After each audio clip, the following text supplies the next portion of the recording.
Hello friends, இன்றைக்கி நம்ம சேனலில் மிக முக்கியமான ஒரு ஜோதிட தாள்களையும் ஒரு ஆன்மீக பரிகாரத்தையும் இப்போ இந்த வீடியோவில் அதிரடியாக பார்க்க போகிறோம். ஸோ அதிரடியாக பார்க்குறதுக்கு முன்னாடி எதை பற்றியதை பார்க்க போகிறோங்கிறத இன்ட்ரோவில் ஷேர் பண்ணுறேன், வாங்க பார்ப்பீங்க. தற்போது 2025 ஆண்டில் கடைசி மாதமான டிசம்பர் மாதமானது ஆங்கில மாதத்தில் நடந்துட்டுருக்கு. அதே போல் தமிழ் மாதத்தில் 9வது மாதமான மார்கழி மாதமும் பிறக்க போகுது. ஸோ இந்த டிசம்பர் மாதத்தில் ஒரு எச்சரிக்கையான நாள் டிசம்பர் 19ஆம் தேதி வருது. அன்னைக்கு தமிழ் மாதம் மார்கழியுடைய 4ஆம் நாள், கிழமை வெள்ளிக்கிழமை. இந்த நாள் ஒரு எச்சரிக்கையான நாள். என்ன நாள் அப்படின்னு பார்த்தீங்கன்னா, அமாவாசையானது வருது. வரக்கூடிய அமாவாசை மார்கழி மாதத்தில் வரக்கூடிய அமாவாசை. இந்த அமாவாசை சாதாரண அமாவாசை கிடையாது, ரொம்பவே சக்தி வாய்ந்த அமாவாசை. இந்த அமாவாசையில் கிரகங்கள் ஒன்றோடு ஒன்று சேர்றதுனால நிறைய மாற்றங்கள் ஒவ்வொரு ராசிக்கும் ஏற்படும். அப்படி ஏற்படக்கூடிய மாற்றத்தை அந்தந்த ராசிக்காரங்க தெரிஞ்சு பயன்பெறணுங்கிறதுனால ஒவ்வொரு ராசிக்கும் என்ன மாற்றம் ஏற்படுங்கிறத ஷேர் பண்ணிகிட்ருக்கேன். அதில் ரிஷபராசினியர்களுக்கு இந்த வீடியோவில் என்ன மாற்றம் ஏற்படுங்கிறத ஷேர் பண்ண போகிறேன். ரிஷபராசியில் பிறந்த நேயர்கள் இந்த ஒரு வீடியோவை ஸ்கிப் பண்ணாமல் பாருங்கள். உங்கள் ராசியை சேர்ந்தவர்களுக்கு என்ன மாதிரியான மாற்றம் ஏற்படும் அப்படிங்கிறத தெரிஞ்சு அந்த மாற்றத்துக்கேற்ப நடந்து பயன்பெறுங்க. ஆக்சுவலி கிரகங்களால் உங்களுக்கு அமாவாசை அதிர்ஷ்டமாக ஆபத்தாங்கிறத கிளியராக இந்த வீடியோவில் ஷேர் பண்ண போகிறேன். அது மட்டும் இல்லாமல் உங்களுடைய வாழ்க்கையில் நிறைய மாற்றங்கள் உண்டாக நீங்கள் அமாவாசை அன்னைக்கு செய்ய வேண்டிய ஒரு சூட்சம பரிகாரமும் இருக்குது. அந்த பரிகாரம் என்ன, அதை எப்படி செய்யணும் அப்படிங்கிறதையும் சொல்ல போகிறேன். ஸோ அதையும் இந்த வீடியோவில் ரிஷப ராசிக்காரங்க தெரிஞ்சுக்குங்க. அந்த பரிகாரத்தையும் மறக்காமல் செய்து பலன் பெறுங்க. ஃபஸ்ட்டு உங்களுக்கு கிரகநிலைகள் எப்படி அமைஞ்சிருக்கு அப்படிங்கிறதோடு உங்களுக்கான பலன்களை ஷேர் பண்ண ஆரம்பிக்கிறேன். ரிஷபராசினியர்கள் உங்களுக்கான அமாவாசை பலனை தெளிவாக இந்த வீடியோவில் தெரிஞ்சு பயன் பெறுங்க. ஸோ இந்த மார்கழி மாத அமாவாசையில் கிரகநிலைகளை ஆராய்ந்து பார்க்கும் பொழுது தொடக்கத்திலேயே உங்கள் ராசிநாதன் சுக்கிரன் தன பஞ்சாதிபதியான புதனோடு இணைந்து சப்தமஸ்தானத்தில் சஞ்சரிக்கிறார்.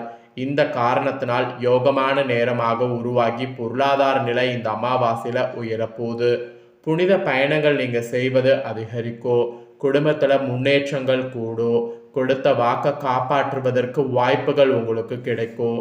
கடுமையாக முயற்சித்தும் இதுவரை நடைபெறாத காரியங்கள் இப்பொழுது துரிதமாக நடைபெறும்.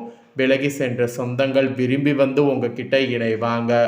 ஆயினும் ஆரோக்கியத்தில் மட்டும் கவனம் செலுத்துவது நல்லது, இல்லைனா உங்களுக்கு தான் ப்ராப்ளம் வரும்.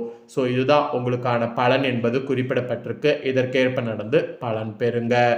அதே போல் இந்த அமாவாசையில் கரெக்டாக மார்கழி 6ஆம் தேதி மிதுன ராசிக்கு குரு வகர இயக்கத்தில் வர இருக்கிறார். அப்பொழுது அவருடைய பார்வை பதியக்கூடிய இடங்கள் அனைத்துமே புனிதம் அடைகிறது. உங்கள் ராசிக்கு அஷ்டம லாபாதிபதியானவர் குரு அவருடைய பார்வை பலத்தால் உத்தியோகம் தொழிலில் நல்ல முன்னேற்றம் அமாவாசைக்கு பிறகு ஏற்படும். நீண்ட நாட்களாக எதிர்பார்த்து காத்திருந்த ஒரு சில காரியங்கள் இப்பொழுது துரிதமாக முடிவடைய வாய்ப்பு கிடைக்கு. எதிரிகள்லாம் விலகுவாங்க. லாபம் வரக்கூடிய வழியை கண்டு கொள்ள வாய்ப்பு கிடைக்கும். சென்ற மாதத்தில் தொழிலில் ஏற்பட்ட இழப்புகளை ஈடு செய்ய புதிய முயற்சிகளை இப்போ நீங்கள் மேற்கொண்டீங்கன்னா அதற்கான வெற்றி உங்களுக்கு கிடைக்கும். பொருளாதாரத்தில் நிறைவு ஏற்படும். இருந்தாலும் குரு வக்ரமாக இருப்பதால் ஒரு சில சமயங்களில் மன வருத்தமும் சேரும். வெளிநாடு சென்று பணிபுரிய வேண்டும் என்று நினைத்த உங்களுக்கு இப்பொழுது அதற்கான சூழல் உருவாகும்.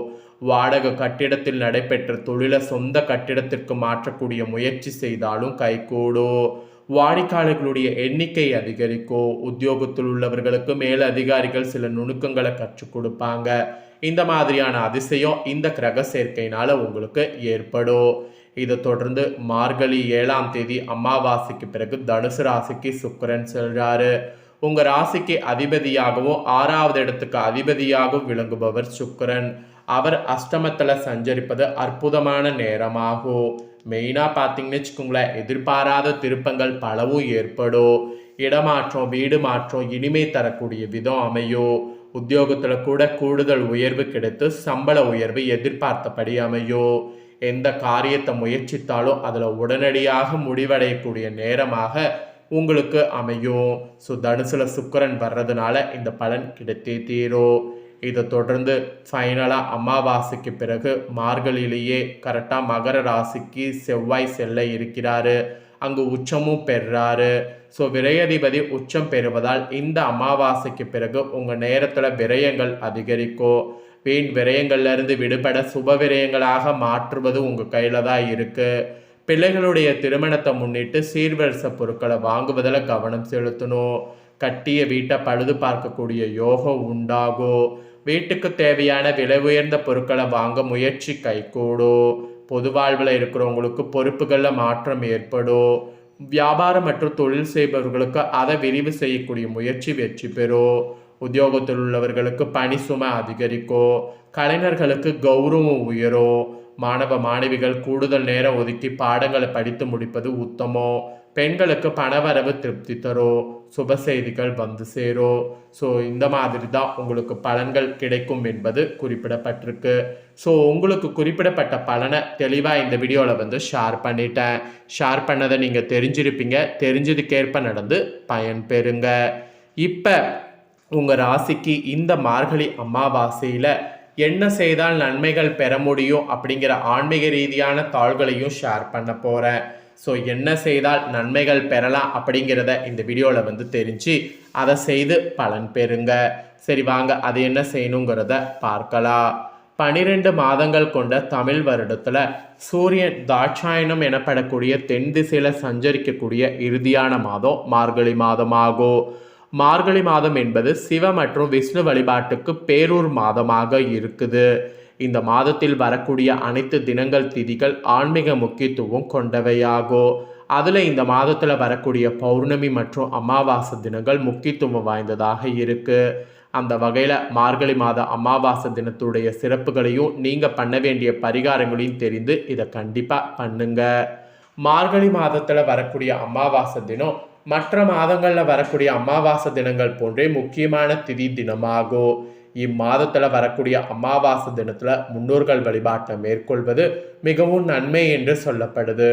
மார்கழி மாதத்தில் வரக்கூடிய அமாவாசை தினத்தில் முன்னோர்களுக்கு குறிப்பாக எதிர்பாராத விதத்தில் மரணித்த முன்னோர்கள் அல்லது உறவினர்களுக்கு திதி தர்ப்பண போன்றவற்றை தருவதால் அல்லது அவர்களை வழிபாடு செய்வதால் அவர்களுக்கு பெருமாளுடைய வைகுண்ட வாச பாக்கியம் கிடைக்கும் என்பது ஐதீகம். மார்கழி அமாவாசை தினத்தில் அதனால் காலையில் எழுந்து குளித்து முடித்து ஆற்றங்கரை அல்லது குளக்கரையில் மறைந்த உங்கள் முன்னோர்கள் உறவினர்களுக்கு திதி தர்ப்பணம் தாங்க. இப்படி தர்ப்பணம் தர இயலாதவங்க இந்த தினம் உங்கள் வீட்டிலேயே முன்னோர்களை வழிபட்டு எல் கலந்த சாதத்தை காகங்களுக்கு தாங்க. அப்புறம் யாசகர்களுக்கு இந்த நாளில் அன்னதானம் செய்யுங்க. இந்த தினத்தில் ராமேஸ்வரம், காவேரி, கங்கை போன்ற புனித கடல் ஆறுகளில் தலைமுழுகி முன்னோர்களை வழிபட்டால் ரொம்ப நல்லது. அதனால் இங்கெல்லாம் போக முடிஞ்சால் கண்டிப்பாக போய் இங்கே வழிபாடு செய்யுங்க. மார்கழி அமாவாசை தினத்தில் மேற்கொண்டவற்றை செய்வதால் முன்னோர்களுக்கு சரியான காலத்தில் பித்ரு சஸ்த சடங்குகள் செய்ய முடியாததால் ஏற்பட்ட தோஷங்கள் இருந்தால் நீங்கோ. உங்கள் பரம்பரை இயற்கைக்கு மாறான முறையில் மறைந்த உங்கள் முன்னோர்கள் அல்லது உங்களுடைய உறவினர்களுடைய ஆன்ம சாந்தி அடையும் நற்கதி அடையும். ஸோ அதுக்கான ஒரு சிறப்பு பரிகாரமாக தான் இந்த பரிகாரம் உங்களுக்கு இருக்கும். ஸோ இந்த பரிகாரத்தை ரிஷப ராசிக்காரங்க நம்பிக்கையோடு நீங்கள் செய்கிறதுனால உங்கள் ராசியை சேர்ந்தவர்களுக்கு சுகபோக வாழ்க்கை கிடைக்கிறதுல இருந்த தடைகள்லாம் நீங்கும்.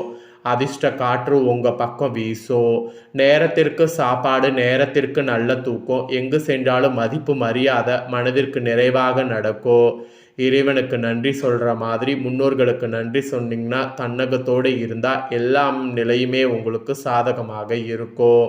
அது மட்டும் இல்லாமல் இந்த பரிகாரம் நீங்கள் முன்னோர்களை நினைத்து செய்கிறதுனால சந்தோஷம் நிறைந்த வாழ்க்கை உங்களுக்கு இருக்கும். அன்பு வெளிப்படும், காதல் வெளிப்படும், திருமணம் வரைக்கும் உங்கள் காதல் செல்லும். மனதிற்குள்ளேயே வைத்திருந்த விஷயத்தை வெளிப்படையாக பேசி மன நிம்மதி அடையவும் வாய்ப்பு கிடைக்கும். வேலையிலும் வியாபாரத்திலும் நல்ல முன்னேற்றம் ஏற்படும். இறைவனுக்கு நன்றி சொல்லிட்டு எல்லாமே நல்லதாக மாற முன்னோர்கள் பரிகாரத்தை மறக்காமல் இந்த அமாவாசையில் செய்திடுங்க. ஸோ இந்த ஒரு விஷயத்தை நீங்கள் பார்த்து பயன்பெறுவது போல் உங்கள் ஃப்ரெண்ட்ஸ் ஃபேமிலியில் இருக்கிறவங்களும் பார்த்து பயன்பெறணும் அப்படின்னு நினச்சிங்கன்னா வீடியோ லைக் பண்ணி உங்கள் ஃப்ரெண்ட்ஸ் ஃபேமிலிக்கு ஷேர் பண்ணுங்கள். உங்கள் ஃப்ரெண்ட்ஸ் ஃபேமிலியில் இருக்கிறவங்களும் உங்களை போல் ரிஷப ராசிக்காரங்களாக இருந்தாங்கன்னா இந்த தாள்களை தெரிஞ்சு இதற்கேற்ப நடந்து பலன் பெறட்டும். இதே போல் புதிய அப்டேட்டான நிறைய வீடியோ நம்ம சேனலில் போடப்படும். அதே எல்லாமே உடனுக்குடனே தெரிந்து கொள்ள மறக்காமல் நம்ம சேனலை சப்ஸ்கிரைப் பண்ணுங்கள், கூட பெல் பண்ண ப்ரெஸ் பண்ணுங்கள். ஃபஸ்ட் டைம் பார்க்குறவங்க அதை நீங்கள் பண்ணிட்டீங்கன்னா இனி நான் போகிற மற்ற அப்டேட்டான எல்லா வீடியோஸும் உடனுக்குடனே தெரிந்து கொண்டு பயன்பெறலாம். ஸோ மறக்காமல் சப்ஸ்கிரைப் பண்ணி பெல் பண்ண ப்ரெஸ் பண்ணி சப்போர்ட் பண்ணுங்கள். நெக்ஸ்ட்டு இதே போல் சுவாரஸ்யமாக வேறொரு புதிய தகவலோடு மீண்டும் இன்னொரு வீடியோவில் வந்து உங்களை சந்திக்கிறேன். சப்ஸ்கிரைப் பண்ணி பெல் பண்ண ப்ரெஸ் பண்ணுங்கள், சப்போர்ட் பண்ணுங்கள். நன்றி.